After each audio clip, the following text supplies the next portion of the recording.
Fala pessoal, tudo bem com vocês? A estreia de Ancelotti tem prioridades defensivas, mas alguns problemas recorrentes. Você gostou? Chega mais, eu sou o Chico Garcia, inscreva-se no canal e vamos juntos.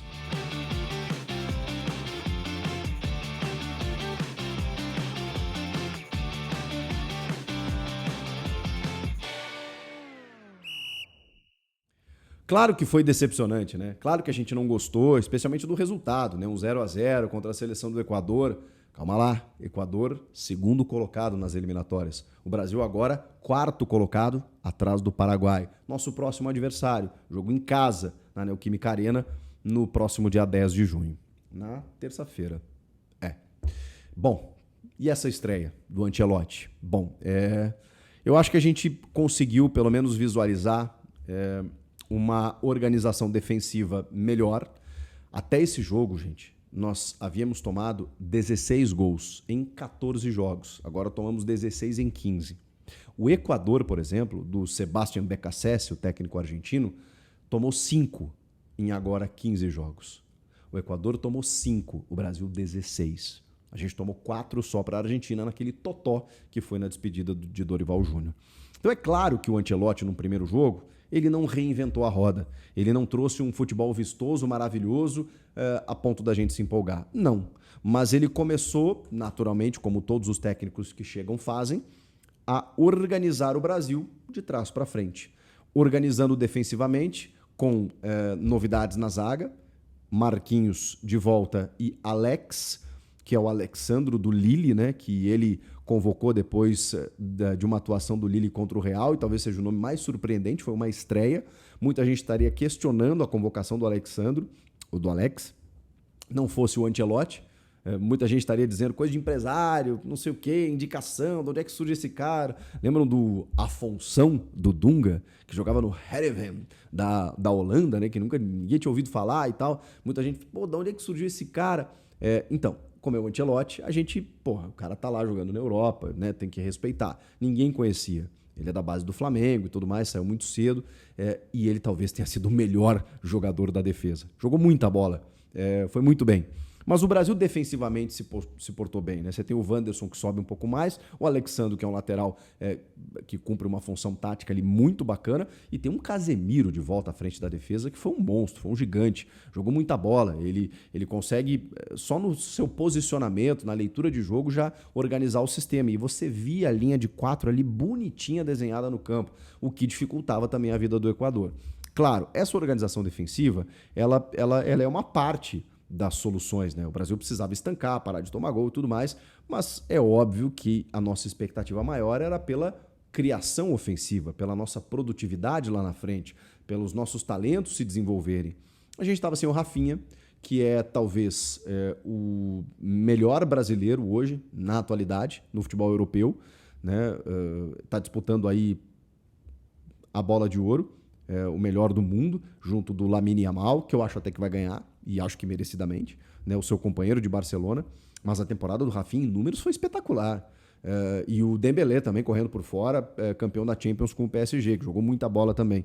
Mas o Rafinha tá nesse rolo, tá nesse bolo aí. E ele não pôde jogar, estava suspenso, volta contra o Paraguai na próxima terça-feira. Então, sem o Rafinha, você tinha o Vinícius Júnior, melhor do mundo da temporada passada, que todo mundo espera que jogue mais com o Ancelotti. O Estevão foi o escolhido como titular. A gente até acha que o Ancelotti não conhece tanto assim o Estevão, mas elogiou muito na entrevista coletiva pré-jogo. Claro, acompanhou nos treinamentos. Evidentemente, teve relatos lá do Rodrigo Caetano, do Juan, e também acompanhou né, alguns vídeos do moleque. Né? Provavelmente não acompanhou atentamente tudo que ele vinha fazendo no Palmeiras. O cara estava lá treinando no Real Madrid, mas ele botou para jogar como titular, com 18 anos, porque o Estevão é um talento reconhecido, já vendido para o Chelsea. Escolheu o Richarlison como camisa 9 e 3 volantes no meio. Esses 3 volantes no meio eu não discuto tanto, porque, poxa, a gente reclamou que contra a Argentina o Dorival meteu um 4-2-4, meteu o louco, abriu o time e tomou uma sapatada.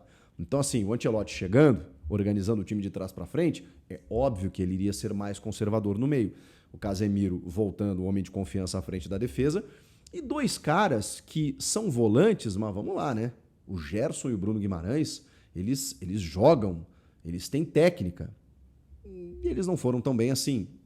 E aí eu acho que tem mais a ver com o sistema do que qualquer outra coisa. Porque você ter esses caras e você ter só o Richarlison lá na frente e os 2 pontas abertos, você tem o mesmo problema recorrente na seleção, que falta essa circulação de bola, essa retenção de bola, essa pisada na bola, sabe? Tipo futsal, do tipo, deixa eu olhar o jogo, deixa eu pensar o jogo. O futebol não permite mais isso, mas eu ainda sinto falta de alguém que conduza mais a bola ali com inteligência para poder armar e construir. O Gerson e o Bruno sabem fazer isso? Sabem. Não fizeram? Não fizeram. Porque o nosso jogo foi muito individualizado nos nossos pontas. E aí eu não sei se é orientação, se é jeito de jogar do Ancelotti, imagino que não, mas é muito por conta dessa pobreza criativa que nós temos. Então é natural que a gente acione o Estevão para que ele tente uma jogada individual. O mesmo vale para o Vinícius Júnior. Só que aí a gente abusou disso. E aí eu estou falando de uma seleção muito bem organizada e treinada, que é a do Equador. Os caras, normalmente, quando um ponta pegava uma bola, tinha dobra na marcação. E aí a gente perdia a bola. E assim, o Vinícius Júnior tentou muitas vezes. E em uma ou outra chance ele acabou levando vantagem. Teve um bate-rebate ali, inclusive. Mas o Brasil não criou uma chance clara para marcar. O Estevão do lado direito, a mesma coisa. Tentava jogada pessoal, daqui a pouco vinha 2 ali, fatiava ele e ele não conseguia levar vantagem. Depois entrou o Antony, depois entrou o Matheus Cunha, que era uma troca certa, né, na do Richarlison, para puxar um pouco mais essa marcação, já que o Richarlison não conseguiu atrair esse jogo lá para a grande área para poder finalizar, e também porque os pontas foram de um individualismo exagerado, assim. Eles não tiveram um jogo combinado, um jogo associativo, e os volantes também não aproximavam para que a gente pudesse ter um controle ali, pelo menos uma triangulação. Não, era joga nas pontas e os caras correndo até o final, até a linha de fundo para tentar alguma coisa. É muito pouco, mas vamos lá. Esse é o pote meio vazio. Vamos para o pote meio cheio? Defensivamente, na parte defensiva, na organização que vem de trás, melhorou, isso é inegável. Mas a gente está falando de um jogo. Então, vamos lá, tem um contexto. Óbvio que foi decepcionante, óbvio que ninguém queria, todo mundo queria vencer, queria uma produção ofensiva maior, queria que o Vinícius Júnior rabiscasse e jogasse como ele joga no Real. Ainda não aconteceu. Tá, mas não temos tempo. Pois é, mas é o que tem para janta. Tem 9 jogos até a convocação para a Copa do Mundo. É muito rápido. Mas, infelizmente, esse processo não ia ser da noite para o dia. O Ancelotti tem 2, 3 treinamentos com essa seleção. Mas, ok, já vimos uma parte acontecer. No jogo de terça contra o Paraguai, o próprio Ancelotti já falou, vai ser um jogo diferente. Vai ser um jogo que nós vamos ter a bola de mais controle e aí sim a gente pode ter uma esperança maior, até pelo retorno do Rafinha, né? Que hoje tem um brilho a mais e que pode trazer esse brilho na seleção. E talvez o Rafinha seja o cara que consiga corresponder na seleção aquilo que ele joga no clube. Pelo menos parte disso. Pelo menos muito mais do que o Vinícius Júnior consegue em relação ao Real Madrid. Então, é uma expectativa melhor. Isso ali na frente, sem contar no Rodrigo, que pode voltar, no Endrick e tudo mais, que não foram chamados agora por lesão ou desgaste, enfim. Então, a seleção é essa. O Ancelotti ia resolver num jogo? Não. A gente esperava que sim? Sim. Mas vamos tentar entender de que maneira o Brasil não conseguiu vencer, ficou no 0-0, somou um pontinho fora de casa, ok, mas começou a encontrar algumas questões positivas. O Alex bem na zaga, o Casemiro de volta excelente, e coisas que não funcionaram também, a gente precisa referir, faz parte. O que vocês acharam? Comentem aqui, inscreva-se no canal e eu volto na próxima. Tchau!